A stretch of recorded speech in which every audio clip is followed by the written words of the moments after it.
오늘은 우리 느헤미야 1장 1절에서 5절의 이 말씀, 조국을 가슴에 품은 신앙인 느헤미야의 모습을 보면서 3월 1일 1919년이죠.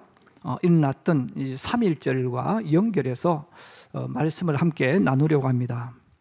오늘을 살아가는 젊은이들에게는 화이트데이, 발렌타인데이 이런 것들은 기억을 잘하지만 3.1절이라고 하면 그게 뭔 옛날 동화 속의 이야기가 아닐까? 그게 오늘을 사는 나하고 무엇이 관계 있을까? 이렇게 느낄 수가 있습니다. 그러나 우리 하나님을 믿는 신앙인들은 또 우리 한국 교회로 봤을 때도 이 3.1절은 너무너무 중요한 것입니다. 우리 한국의 역사, 대한이라는 이 이름을 가지고 있는 역사에서도 그리고 교회에서도 이 3.1절은 너무너무 중요합니다. 왜냐하면 지금 우리가 대한민국이라고 우리나라를 부르죠. 그런데 여러분, 이 대한이라는 이 나라는 바로 조선이 망한 이후부터 우리가 불렀던 이 명칭이 대한이라는 거예요. 그럼 대한은 무슨 뜻입니까? 큰 나라다. 사실 우리 많은 사람들이, 제가 또 우리 책을 볼 때도 굉장히 이제 불만이 많은데, 왜냐하면 우리나라는 작은 나라 이런 단어를 너무 많이 써요. 근데 우리나라는 여러분 작은 나라가 아니에요. 우리나라가 어떤 나라입니까? 대한의 나라예요. 이 말은 큰 나라, 큰 민족이라는 뜻입니다. 그래서 대한민국은 큰 나라, 큰 민족들이 세운 나라, 사는 나라, 그게 대한민국이고 대한이라는 거예요. 자, 그래서 대한민국의 역사로 볼 때도 이 3.1절이 왜 중요하냐면 일본에게 1910년 나라가 망했어요. 그 전 세계 모든 사람들이 조선이라는 나라는 지구상에서 사라졌구나. 이제 일본에게 속박을 당해서 지구상에 사라졌구나, 죽었구나, 이렇게 느끼고 있을 때 이 3.1 독립운동 사건을 통해서 전 세계 사람들이 깜짝 놀라고 새롭게 인식합니다.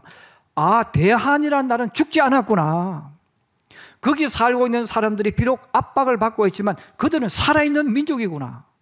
새롭게 각성하고 이 나라를 되새김질하는 정말 중요한 출발점이 되어집니다. 그리고 교회의 역사로 볼 때도 마찬가지예요. 1919년 3월 1일 이전의 한국 교회는 그때는 우리 조선의 사람들이 봤을 때 그럼 교회는 어떤 곳인가? 교회는 이방인의 교회, 이방인의 종교, 외래의 종교, 그리고 그동안 우리 민족이 지키고 있던 아름다운 모든 민속, 미풍양속을 파괴시키고 무너뜨리는 그런 종교라고 생각을 하고 있었습니다. 그래서 교회에 예수 믿는 사람들을 굉장히 많이 핍박하고 또 그것 때문에 죽는 경우도 많이 있었어요. 그런데 이 3.1 운동에 교회가 적극적으로 동참함으로 말미암아서 저 변두리에 있던 교회가 우리 민족의 중심으로 이동하고 우리 민족의 영혼 속에 들어오는 정말 중요한 출발점이 되어지는 것이 바로 이 3.1절 운동 사건입니다. 그러므로 저는 오늘 느헤미야가 있는 이 상황과 우리 믿음의 선배들이 살았던 1919년 그 전후의 모든 것들을 연결하면서 오늘 두 가지 말씀을 나누려고 합니다. 첫째는 조국을 잃어버린 사람이라는 거예요. 조국을 잃어버리면 얼마나 불행해지고 얼마나 고통스럽다 하는 것을 경험한 사람, 느헤미야죠. 그리고 그 당시를 살았던 우리의 선조들입니다. 느헤미야는 페르시아의 아닥사스다 왕 시절에 왕에게 포도주를 드릴 수 있는 직위에 있는 사람. 그래서 지금 왕에게 포도주를 드린다는 말은 우리나라 개념으로는 좀 이해가 안 되죠. 왜? 우리나라에는 포도주를 안 마셨기 때문에. 그러나 페르시아, 바벨론, 또 지금의 이스라엘 이런 지역에서는 포도주를 마시는 것은 너무너무 중요한 거예요. 그래서 왕에게 이 포도주를 드린다는 말은 정말 왕의 건강을 책임지고 왕의 비서가 되어서 최측근에서 항상 왕을 만날 수 있는 그런 위치에 있는 사람이죠. 오늘날로 표현하면 정말 성공하고 출세한 인물이 믿음의 용사 느헤미야였습니다. 그리고 지금은 장관이 된다고 해도 여러분 무슨 큰 힘이 없어요. 신문 보도하고 이렇게 누가 이렇게 해버리면 권력도 마음대로 행사 못하죠. 그러나 이때는 그 정도 위치에 올라가면 청탁하는 사람들이 줄을 서 있습니다. 또 그런 권세가 있었고 능력이 있었던 거죠. 그럼에도 불구하고 느헤미야는 그런 곳에 관심이 없었어요. 성경을 보면 느헤미야의 가슴은 두 가지가 불타고 있었습니다. 하나는 자기가 모시고 있는 아닥사스도 왕에 대한 충성심. 비록 그는 이방인이었지만 자기를 이렇게 믿어주고 이런 자리까지 오르게 한 그 왕에 대한 충성스러운 마음을 가지고 있었어요. 또 하나는 망해버린 조국 예루살렘, 내 조국 이스라엘 민족을 향한 뜨거운 마음을 가슴에 품고 있었습니다. 여러분, 이스라엘 나라가 망하면서 많은 동족들이 전 세계로 포로로 붙들려 갔어요. 느헤미야 자신도 바벨론 나라로 포로로 붙들려간 사람들의 후손이죠. 이 포로로 붙들려간 사람들은 대접을 받지 못했어요. 자유와 권리를 빼앗겨 버린 사람들이기 때문에 노예처럼 살았습니다. 출애굽기 1장에 보면 이스라엘 백성들이 애굽에서 노예로 사는 모습이 나와요. 여러분, 노예라는 말은 그 자체도 비참하지만 더 중요한 것은 조국이 없다는 거예요. 이 바로 느헤미야의 마음을 더욱 아프게 하는 사실이 바로 이겁니다. 자신의 영원한 마음의 고향인 예루살렘 성이 황폐화되고 그곳에 남아있던 동족들이 큰 환난과 능력을 받고 예루살렘 성은 무너지고 성문이 불타는 그 소식을 들었다는 겁니다. 우리 오늘 읽었던 성경 3절 4절 같이 한번 읽어보겠습니다. 3절 4절 같이 봅니다. 시작. 그들이 내게 이르되 사로잡힘을 면하고 남아있는 자들이 그 지방 거기에서 큰 환난을 당하고 능욕을 받으며 예루살렘 성은 허물어지고 성문들은 불탔다 하는지라. 내가 이 말을 듣고 앉아서 울고 수일 동안 슬퍼하며 하늘의 하나님 앞에 금식하며 기도하여. 느헤미야가 나는 지금 성공해서 왕궁에서 수상궁에서 잘 살지만 국가가 없는 내 동족들, 왕이 없고 보호자가 없는 그 예루살렘에 살고 있는 사람들이 이런 어려운 일을 당했다는 말을 듣고 너무 충격을 받고 마음이 아파서 수일 동안 금식하면서 하나님 앞에 기도했습니다. 이제 그 기도한 내용이 5절 이하에 쭉 나오는 말씀입니다. 우리가 세상에는 불행한 사람들이 많죠. 정말 안 된 사람들이 많아요. 그런데 정말 불행한 사람, 정말 반드시 도움이 필요한 사람이 있습니다. 그 사람들은 바로 조국이 없는 사람이에요. 국가가 없는 사람, 보호자가 없는 사람들, 정말 그들은 불행한 사람입니다. 그래서 성경에 보면 하나님께서 이스라엘 민족에게 너희가 반드시 도와주어야 될 대상을 이야기합니다. 그럼 이스라엘 민족에게 도와주어야 할 대상을 이야기하면서 고아와 과부를 이야기합니다. 이런 고아와 과부의 똑같은 특징이 뭐예요? 보호자가 없는 거예요. 그들을 지켜줄 존재가 없는 것이죠. 그러므로 지켜주는 보호자가 없는 사람, 도와줄 사람이 없는 그 사람은 정말 우리가 불쌍한 사람이고 그들을 우리가 긍휼히 여겨야 된다는 것입니다. 예루살렘 성에 살고 있는 사람들이 왜 큰 환난과 능력을 받았을까요? 바로 예루살렘을 지켜주는 왕과 보호자가 없었기 때문입니다. 그래서 보호자가 없는 사람, 지켜주는 사람이 없는 사람들은 다른 사람을 깔보는 거예요. 함부로 대할 때가 많아요. 그래서 고아들, 또 성경에서 말하는 이 과부들, 이들은 주변에 있는 사람들이 무시할 수가 있고 깔볼 수가 있는 거죠. 그래서 하나님께서 너희는 그들을 지켜주고 그들을 보호해 주라고 하신 이유가 바로 그 이유입니다.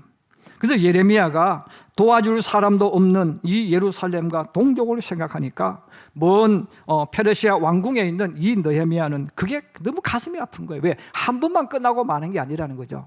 계속해서 이들은 힘없는, 보호자가 없는 예루살렘의 사람들을 공격할 것이고 빼앗아갈 것이고 죽일 거라는 거죠. 여러분, 조국이 없다는 것은 이런 불행한 일들이 일어난다는 뜻입니다. 1919년 3월 1일 바로 대한 독립 만세를 불렀던 당시의 나라가 그랬다는 것이죠.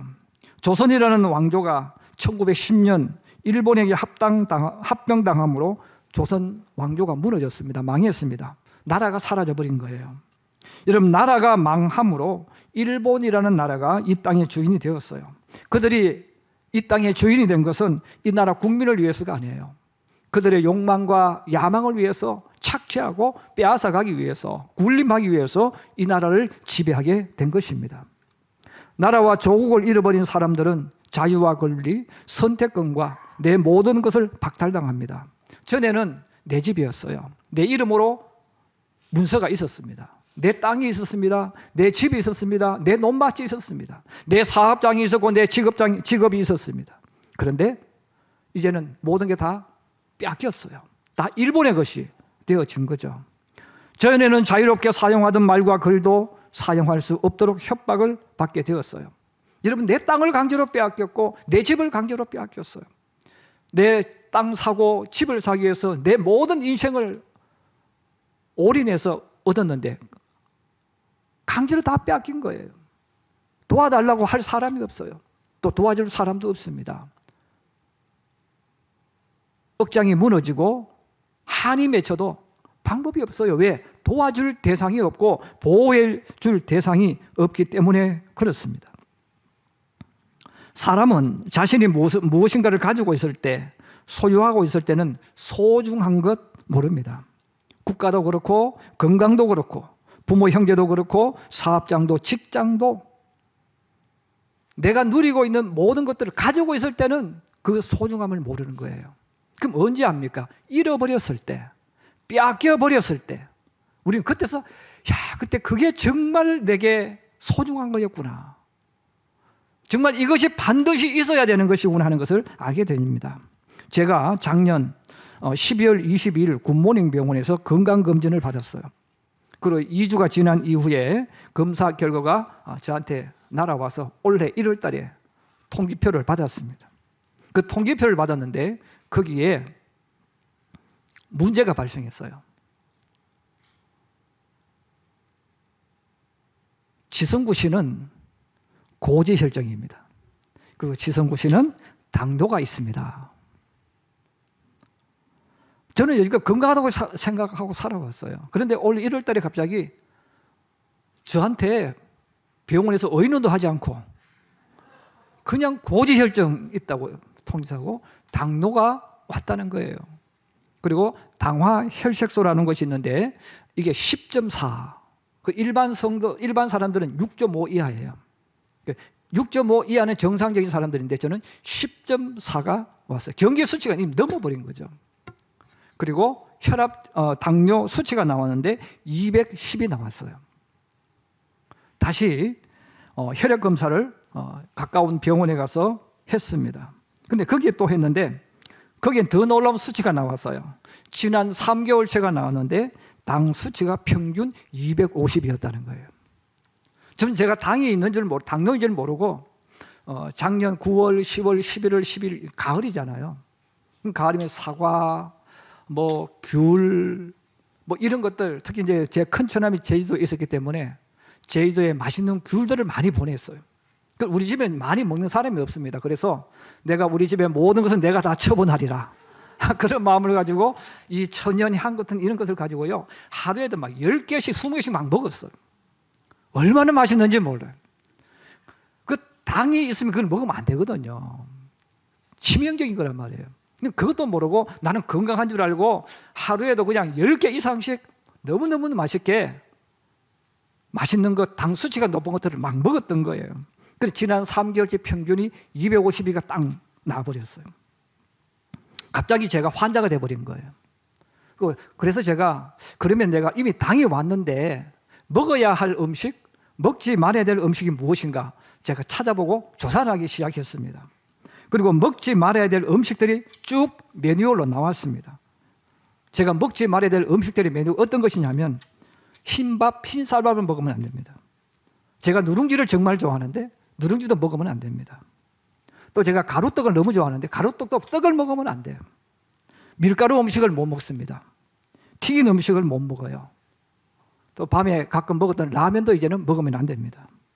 콜라, 사이다, 또 과일 주스 같은 과당 음료, 또 피자, 햄버거, 짜장면, 짬뽕, 탕수육.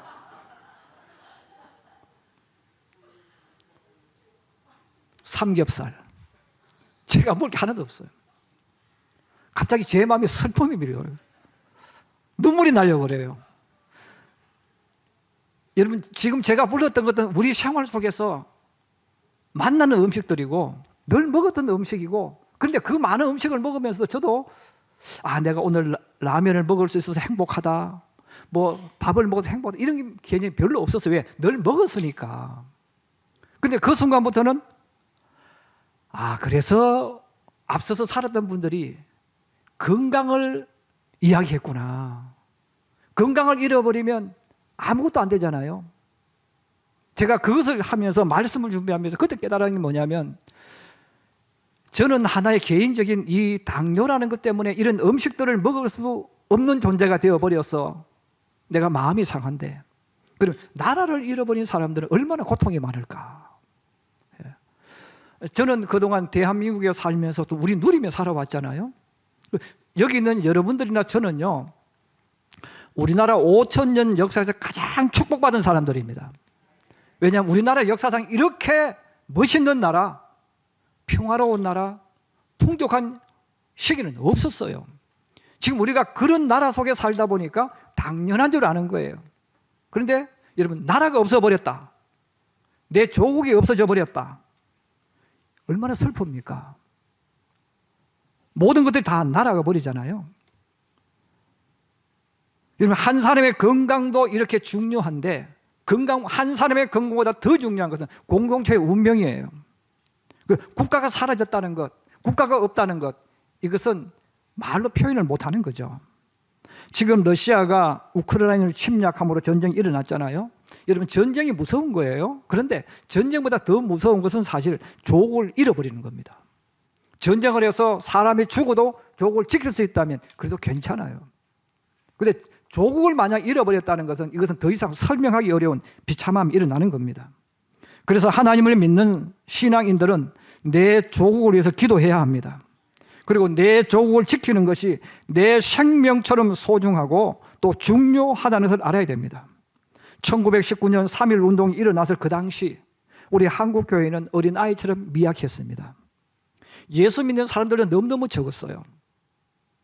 자, 예수 믿는 사람들은 너무너무 적었지만 그럼에도 불구하고 적은 신앙인들이 교회를 중심으로 해서 대한 독립 만세를 부르고 또 광복을 위해서, 조국 해방을 위해서 교회를 중심으로 똘똘 뭉칩니다.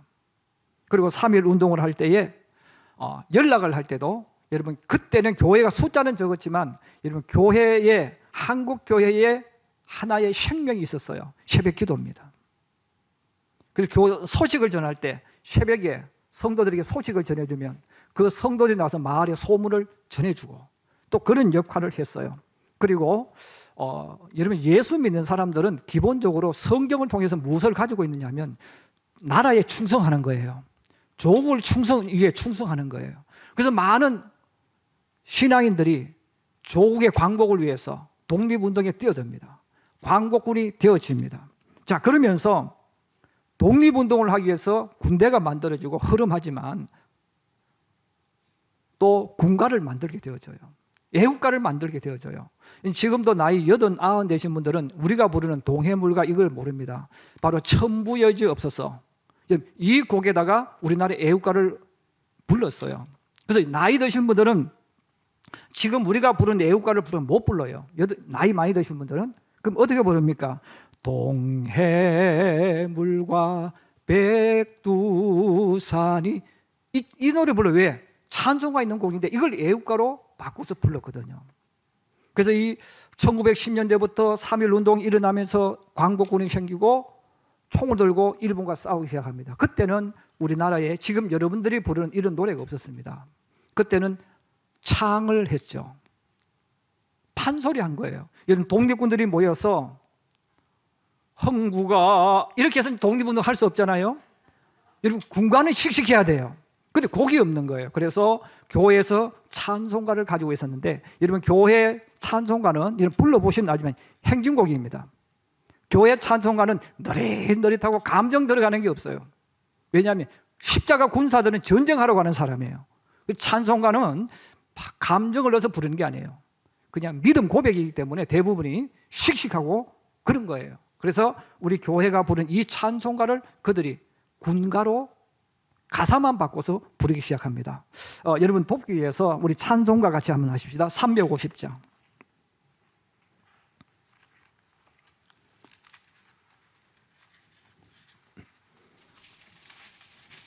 우리 연속 2번 같이 한번 불러보겠습니다. 곡을 익히기 위해서입니다.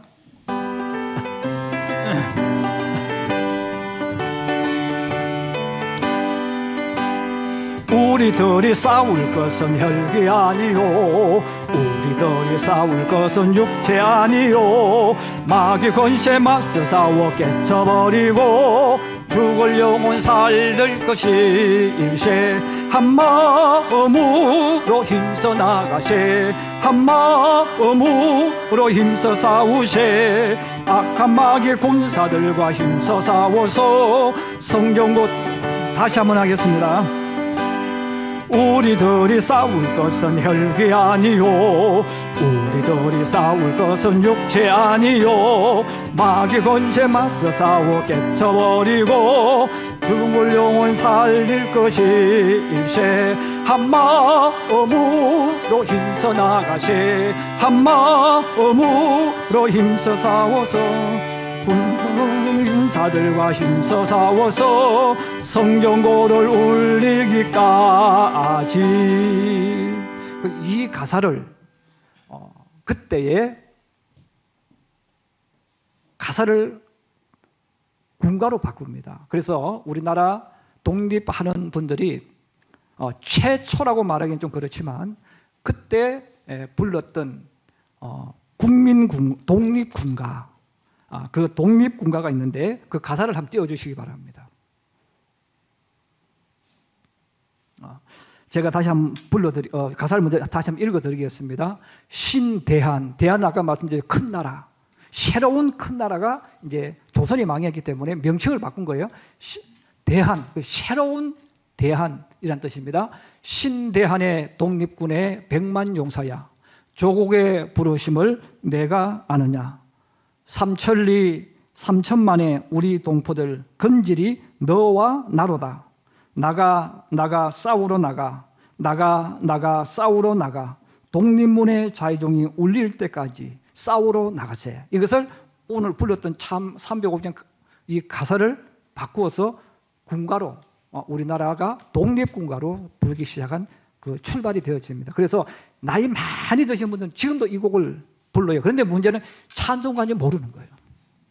그래서 광복운동하고 독립운동해도 이 노래를 불렀는데 문제는 뭡니까? 씩씩하고 좋긴 좋은데 찬송가인지는 모르고 막 불렀던 거예요. 그런데 바로 교회에 쓰던 이곳을 썼다는 거예요. 같이 한번 불러보겠습니다. 연속 2번 한번 여러분 익숙해지기 위해서 한번 2번 같이 불러보겠습니다.